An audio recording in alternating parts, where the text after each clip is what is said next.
Japanese anime character ক্যালসিফারকে দেখে inspired হয়ে আমি এই কিউট ক্যান্ডেল হোল্ডারটা বানিয়েছি। এটা বানানোর প্রসেসই আজকে শেয়ার করব।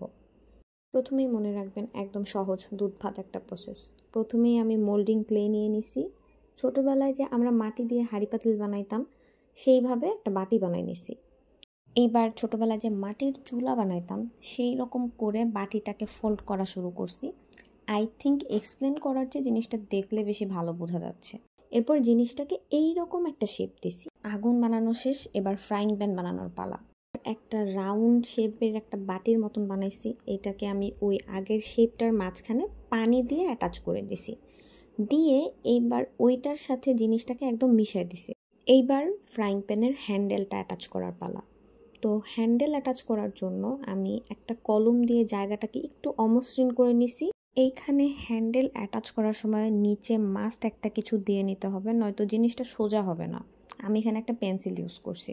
তো বিভিন্ন কায়দা কসরত করে আমি এই হ্যান্ডেলটাকে অ্যাটাচ করছি এবং ফাইনালি জিনিসটা দেখতে এরকম হয়েছে। পেইন্টিংয়ের ডিটেলস থাকবে নেক্সট পার্টে।